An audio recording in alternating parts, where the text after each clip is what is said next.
సోమశిల ప్రాజెక్టులో తక్కువ నీరు ఉన్నందున నాన్ డెల్టా ప్రాంతానికి సాగునీరు ఇవ్వడం లేదని కావలి ఎమ్మెల్యే ప్రతాప్ కుమార్ రెడ్డి తెలిపారు. సోమశిల ప్రాజెక్టు ఇంజనీరింగ్ అధికారులతో చర్చలు జరిపిన అనంతరం ఎమ్మెల్యే మీడియాతో మాట్లాడారు. సోమశిల నుంచి డెల్టా పరిధిలోని అల్లూరు, జువలదిన్న ప్రాంతం, రామన్న చెరువు కింద భాగానికి మాత్రమే సాగునీరు అందిస్తున్నట్లు చెప్పారు. కావలి కాలువ కింద రైతులు వరి పైరు సాగు చేసి నష్టపోవద్దని చెప్పారు. మెట్ట పంటలు వేయాలని సూచించారు. దేవుడి దయ వల్ల వర్షాలు కురిస్తే తప్పకుండా సాగునీటి విడుదలకు కృషి చేస్తానని హామీ ఇచ్చారు. టీడీపీ ఇతర పార్టీల వారు రైతులను రెచ్చగొడుతున్నారని, వారి మాటలని రైతులు పట్టించుకోవద్దని విజ్ఞప్తి చేశారు. ఈరోజు ముఖ్యంగా కావలి నియోజకవర్గ రైతాంగానికి సంబంధించి మొన్న జరిగిన ఐఏబీ మీటింగ్లో మన సోమశిల నుంచి వాటరు 20వ తారీఖు నుంచి మన కావలి నియోజకవర్గానికి కూడా వదలటం జరుగుతుంది. కాకపోతే కొంతమంది రైతాంగం అభ్యర్థన మేరకు ముఖ్యంగా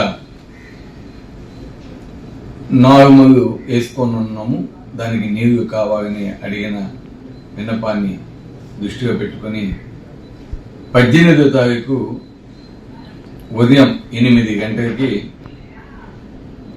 అల్లూరు, అదేవిధంగా మన జువ్వదిన్న ప్రాంతం, దాంతోపాటు రామన్న చెరువుకు సంబంధించి 5వ తూము నుంచి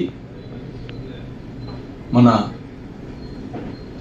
కింది భాగానికి అంటే మన కడనౌతగా, అదేవిధంగా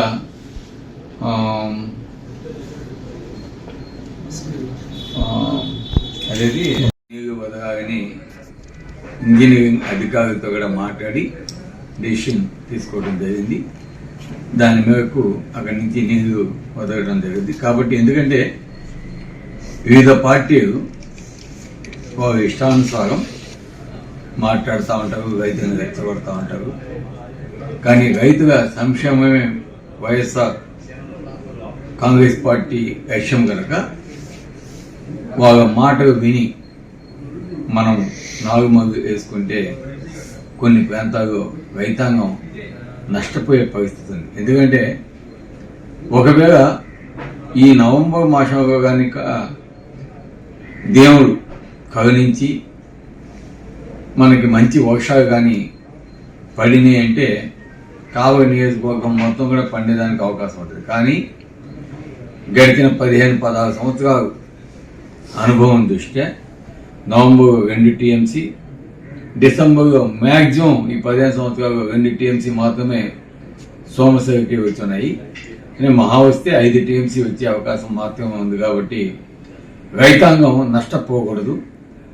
ఒకవేళ రైతులు నారు పోసుకొని నారు నాటుకొని నీరు అందక ఇబ్బందులు పడి నష్టపోయేదానికంటే ఎక్కడైతే కావలి కాలువ కింద ఉన్న పొలాలు మనం నష్టపోకుండా అంటే నాన్ డెల్టా ఏరియాలో ఏదైనా మెట్టపైరు మనం వేసుకుంటే బాగుంటుందని మా అందరికి సూచన కూడా.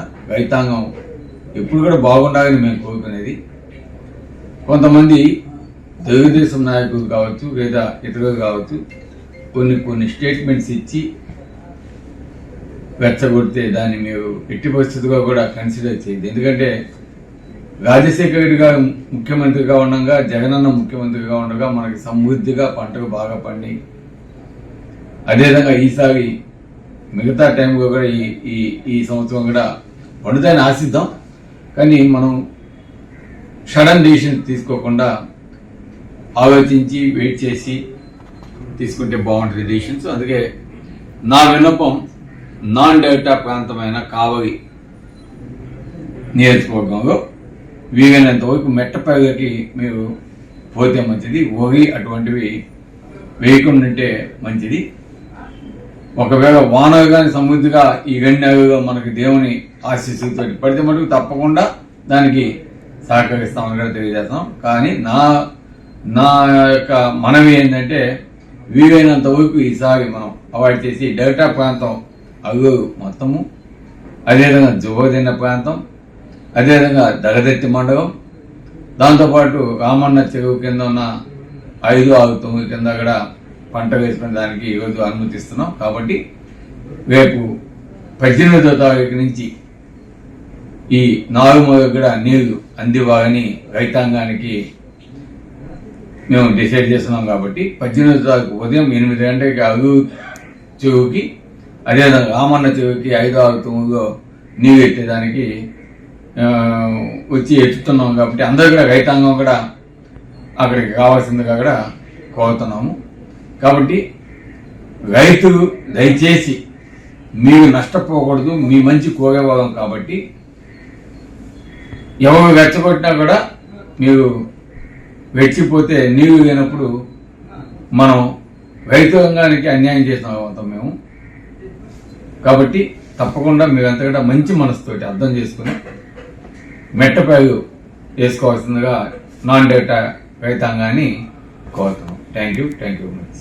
మన కావలి ద్వారా కొన్ని చెరువులకి ఒక 20 days తర్వాత నీళ్లు వదిలేదానికి కూడా వాళ్ళు సన్నాహాలు చేస్తారు. ఇంజనీరింగ్ విభాగం తప్పకుండా కోఆపరేషన్ చేయాల్సింది కోరుతున్నాం. Thank you.